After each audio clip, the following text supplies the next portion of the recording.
رمضان کا مہینہ مبارک ہو، قرآن کا مہینہ مبارک ہو۔ لیکن اس سے پہلے فقہی مسائل میں آج زکوٰۃ کے فائدے کیا ہیں؟ تو آئیے، میں نے نوٹ کیے ہیں زکوٰۃ کے 43 فائدے میں نے نوٹ کیے۔ جو لوگ زکوٰۃ ادا کر رہے ہیں ان کو 43 فائدے، ابن قیم رحمۃ اللہ علیہ نے 50 فائدے، اسی طرح بہت سارے علماء کرام نے صدقات کو بھی ایڈ کر کے 100 فائدے، یعنی مختلف چیریٹی کے بہت فائدے ہیں دنیا میں، آخرت میں، قبر میں، حشر کے میدان میں۔ تو میں ایک مرتبہ دہرانا چاہتا ہوں تاکہ جو لوگ کہیں نہ کہیں ان کے دماغ میں آتا ہے کہ ہم نے پیسہ دے دیا، ٹھیک ہے، یہ پیسہ جو ہے نا بیماری کے لیے کام آ سکتا تھا ہمارے فلاں کے، لیکن اس کے بدلے میں جو آپ کو برکت آتی ہے، ہو سکتا وہ بیماری ہی نہ ہے۔ کئی لوگ یہ سوچتے ہیں کہ بھئی میرے بیماریوں کے علاج کے لیے میں نے اٹھا کر رکھ لیا ہوتا یا رکھ لیں گے، یا جیسا کہ مجھے سوالات آتے ہیں کہ گھر میں بیمار ہیں تو کیا ہم اس کے علاج کے لیے رکھ لیں، کیا اس سال ہم کو زکوٰۃ معاف ہو سکتی ہے کیا؟ تو اللہ سبحانہ و تعالیٰ اس بیماری کو ختم کرنے والے اللہ تعالیٰ، آپ اس کے لیے دے رہے ہیں، آپ اس کے ہاتھ، آپ اللہ تعالیٰ کے، آپ جو ہے نا اللہ سبحانہ و تعالیٰ کے راہ میں دے رہے ہیں، فی سبیل اللہ دے رہے ہیں، اور آپ اللہ کے بتلائے شریعت کے مطابق اس کا احترام کرتے دے رہے ہیں، بیماری نہیں آئے گی انشاءاللہ۔ اور اگر وہ بیماری آ جائے گی تو ختم ہو جائے گی انشاءاللہ۔ اگر وہ بیماری میں انتقال بھی ہو جائے گا تو نیکی کرتے ہوئے انتقال ہو رہا ہے تو اللہ سبحانہ و تعالیٰ کے پاس ہی تو جانا ہے، قبر میں تو جانا ہے۔ قبر میں کیا ہوگا؟ جب عذاب آئے گا تو ایک طرف سے جب وہ مومن بندہ ہوگا تو ایک طرف سے نماز، ایک طرف سے روزہ اور ایک طرف سے چیریٹی ٹھہر جائے گی اور عذاب کو آنے نہیں دے گی اس آدمی کے اطراف۔ تو فائدے فائدے، تو آئیے اور کیا فائدے ہیں میں آپ کو تیزی کے ساتھ گناتا ہوں، آپ نوٹ کرتے جائیے۔ نمبر 1، بندے کا ایمان مکمل ہوتا ہے، اللہ اکبر۔ دوسرا فائدہ، اللہ سبحانہ و تعالیٰ کی اطاعت میں آپ نفاذ کر رہے ہیں، ایک اللہ تعالیٰ نے جو حکم دیا اس کو پورا کر رہے ہیں، تو کیا کہ آپ اللہ کی اطاعت کر رہے ہیں۔ نمبر 3، محبت، رشتہ داریوں اور اپنے ریلیشنز کو آپ مضبوط کر رہے ہیں، تو رشتہ داریوں کو قائم کرنا، لوگوں کو چیریٹی دینا، یہ اللہ سبحانہ و تعالیٰ کی طرف سے آپ کے لیے نیکی ہے۔ نمبر 4، تطہیر النفس، نفس کی صفائی ہو رہی ہے۔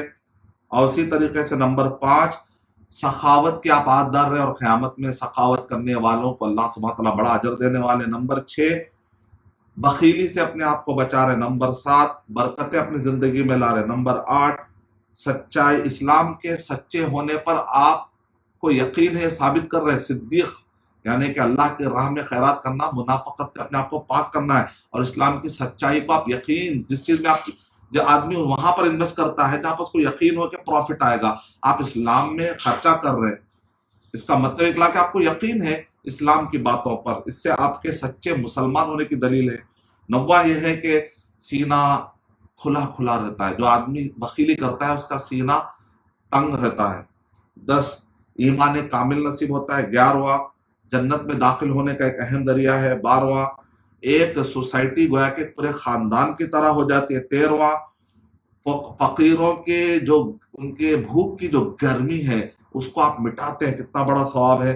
14، مالی جو جرائم ہوتے ہیں ان جرائم کو روک تھام کرتے ہیں۔ 15، قیامت کے دن جو گرمی ہے جہنم کی، حشر کے میدان کی سختی، خبر کے عذاب کی گرمی، ان سب سے آپ کو پناہ ملتی ہے۔ 16واں، مومن کو اللہ کے حدود کے بارے میں نالج بڑھتی ہے۔ 17واں، خیر اور آنے والے عذاب کو ٹلانے کا ایک ذریعہ ہے، خیر کو لانے کا اور عذاب کو ٹلانے کا ایک ذریعہ ہے۔ 18، کہ آدمی اپنے گناہوں کو معاف کروا لیتا ہے، اس کا ایک ذریعہ ہے۔ 19واں، نعمتیں ادا کرنے کا ایک ذریعہ ہے۔ 20واں، اجر بڑھا چڑھا کر اللہ سبحانہ و تعالیٰ دیں گے، جیسا کہا گیا ایک دانے سے نکلتے ہیں کئی بالیاں، تو اس میں ایک ایک میں 100 اگر 7 نکلے تو اس میں ایک میں اگر 100 دانے ہو تو 700 ہو گئے، اور اس سے بھی بڑھ کر اللہ تعالیٰ اجر دے سکتے ہیں کہا گیا۔ پھر اس کے بعد 21واں نقطہ ہے کہ مال خرچہ کرنے والے کو اللہ سبحانہ و تعالیٰ عذاب سے بچاتے ہیں، ہر قسم کے عذاب سے بچاتے ہیں۔ 22، کہ آدمی اپنے مال کی خود حفاظت کر لیتا ہے، جب آدمی زکوٰۃ نکالتا ہے تو اس کے مال میں اللہ سبحانہ و تعالیٰ کسی قسم کا نقصان آنے نہیں دیتے ہیں، اور اگر کہیں نقصان آتا ہے تو پھر اللہ سبحانہ و تعالیٰ بڑھا کر دیتے ہیں، یا اگر اس کے باوجود بھی نقصان آتا ہے تو اللہ تعالیٰ کسی بڑی مصیبت سے ٹلا دیتے ہیں۔ تو فائدہ ہی فائدہ ہے انشاءاللہ۔ نقطہ نمبر 23 میں ہے مال، ہر مال میں کچھ شر آتا ہے، جب مال آتا ہے تو آدمی کے اندر کچھ شر کی کیفیت آتی ہے، وہ سارے شر کو اللہ سبحانہ وتعالیٰ ختم کر دیتے ہیں۔ نقطہ نمبر 24 مال پاک ہو جاتا ہے۔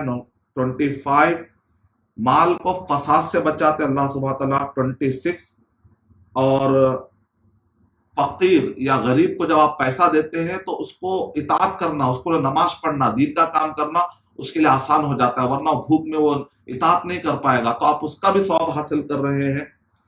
نقطہ نمبر 27 یہ ہے کہ آپ فقیر کو بھی اچھے کام کرو کہہ کر آپ گویا کہ توجہ دلا رہے، جب آپ خیرات کرتے ہیں، مدد کرتے ہیں تو آپ کا اثر اس پر بھی پڑتا ہے، تو وہ بھی کیا کرے گا؟ نیک کام کرے گا، تو اس کا بھی اثر پڑتا ہے۔ نقطہ نمبر 28 تمکین، جہاں پر آپ رہتے ہیں اس کے اندر آپ کو مضبوطی ملتی ہے، کاروبار میں یا جگہ میں، جو کیونکہ اللہ تعالیٰ قرآن مجید میں ارشاد فرما رہے ہیں کہ جو لوگ خیر والے ہوتے ہیں اللہ تعالیٰ ان کو زمین میں جما دیتے، جو فائدہ نہیں ہے زمین سے اللہ تعالیٰ اس کی ہوا اکھاڑ دیتے، تو خیرات کرتے رہنے سے آپ کو اللہ تعالیٰ زمین میں تمکنت، جس کو آپ کہتے ہیں تمکین، عطا کریں گے، متمکن کر دیں گے آپ کو انشاءاللہ۔ نقطہ نمبر 29 میں ایمان کی زیادتی نصیب ہوگی۔ نقطہ نمبر 30 میں ہدایت اور فلاح کا ورڈ قرآن مجید میں ہے، جو لوگ اللہ کے راہ میں خیرات کرتے ہیں ان کو وہ ہدایت پر ہے، وہ فلاح پائیں گے، تو بہت بڑی بات ہے۔ نقطہ نمبر 31 میں کسی کی حاجت پوری کرنے کی نیکی، حدیث کیا ہے؟ واللہ فی عون العبد ما کان العبد فی عون اخیہ، اللہ تعالیٰ بندے کی مدد کرتا ہے جب تک کہ بندہ دوسرے کی مدد میں رہتا ہے۔ بعض اوقات کہتے ہیں بھائی میں 1 سال سے مدد کر رہا ہوں اور کتنا مدد کروں، تو گویا کہ آپ کے لیے الٹا سوال ہے، آپ 1 سال کے لیے مدد اس کو کر کے اللہ کی مدد آپ لے رہے ہیں، تو یہ تو ایسے سوال ہے جیسے کہ آپ کہیں کہ میں اور کب تک اللہ کی مدد لوں، میں اور کب تک اللہ کی مدد لوں، کیا سوال کر سکتا ہے؟ عقل مند مومن نہیں نا، تو اس لیے کسی کی مدد، اگر کوئی آپ سے مدد لے رہا ہے تو اللہ کا شکر ادا کریے کہ آپ قابل ہیں مدد کرنے کے اور وہ مدد لے رہا ہے۔ اگر وہ مدد نہ لے، کیونکہ قیامت کے قریب لوگ زکوٰۃ لے کر نکلیں گے تو زکوٰۃ قبول کرنے والے نہیں ملیں گے، اس سے پہلے کہ وہ ٹائم آئے اگر آپ مدد کرنے کے قابل ہیں تو بہت بڑی بات ہے، اللہ تعالیٰ نے آپ کو چن لیا ہے کہ آپ دینے والے ہاتھ ہیں، لینے والے سے دینے والے کا ہاتھ بہتر ہے، تو بہت اچھی بات ہے۔ لینے والے کو بھی چاہیے کہ بلا ضرورت کسی کو تنگ نہ کرے۔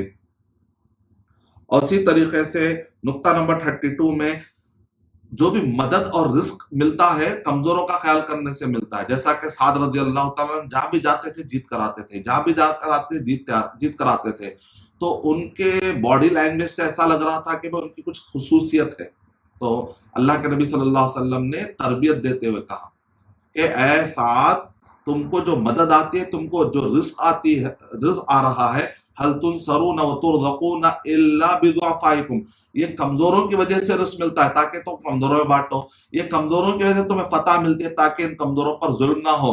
تو اللہ کے نبی صلی اللہ علیہ وسلم اپنے صحابہ اکرام کی ہمیشہ تربیت کرتے تھے، بہانہ صحابہ اکرام کا ہے لیکن اصل میں ہم جو ہے اس میں مخاطب ہے کہ ہماری اصلاح ہو جائے، کہ صحابہ اکرام کا تو بہت پیارا جذبہ ہے، ذری سی تھوڑی سی وہاں پر بھی کوئی چیز ہوتی تو اللہ کے نبی صلی اللہ علیہ وسلم اس پر بھی تربیت کرتے تھے، بڑے پیارے صحابہ اکرام تھے اور صحابہ اکرام اس کو پازیٹیو لیتے تھے اور تربیت کر لیتے تھے۔ نقطہ نمبر 33 کہ اللہ کی تعریف کا مستحق ہوتے ہیں، بہت بڑی بات ہے، اللہ کی تعریف میں آ جانا تو آپ کے لیے رحمت کے دروازے کھل جاتے ہیں۔ نقطہ نمبر 34 اللہ کی رحمت ملتی ہے۔ نقطہ نمبر 35 جنت کا وعدہ کیا گیا جو اللہ کے راہ میں خیرات کرتے ہیں۔ نقطہ نمبر 36 جنت الفردوس اور بہترین اس کا ذکر ہوگا لوگوں کے اندر، تو لوگ دعا دیں گے، جب وہ مرے گا تو لوگ دعا دیتے ہیں، یاد آئیں گے تو لوگ دعا دیں گے، تو چیریٹی کرنے سے آپ کو دعا ملتے رہتی ہے انشاءاللہ۔ نقطہ نمبر 37 اس کو احسان کہا گیا، قرآن میں احسان ایک بہت بڑا لقب ہے، محسن بننا، تو محسن بننا کہ ان اللہ لا یضیع اجر المحسنین، کہ اللہ سبحانہ تعالیٰ محسنوں کے اجر کو ضائع نہیں کرتے۔ نقطہ نمبر 38 کہ اس میں جو زکوٰۃ کلیکٹ کرنے والے ہیں تو ان کے لیے ایک انکم سورس بھی بن جاتا ہے، تو اس طریقے کا آپ انکم سورس کا بھی ذریعہ بن رہے ہیں۔ نقطہ نمبر 39 میں جو اچانک بزنس میں لاس ہو کر یعنی تو کسی وجہ سے آفت میں آتے ہیں، یا کسی دونوں کو صلح کرانے کے لیے کوئی آدمی بعض اوقات کہتا ہے میری ذمہ داری ہے میں تم کو ادا کروں گا، تو آپ جا کر ایسے قرض دار کو مدد کرتے ہیں جس کے اس کے فقرہ فاقہ دور کر دیتے ہیں بیچارے کی مصیبت میں، تو آپ کو ایسے آدمی جو جان بوجھ کر یا فساد کی وجہ سے، گناہ کی وجہ سے، اسراف کی وجہ سے جو قرضدار نہیں ہوا بلکہ اب وہ ریگریٹ ہے، نادم ہے اور وہ اب توبہ کر چکا ہے، تو آپ اس کو فقر و فاقے سے باہر نکالتے ہیں،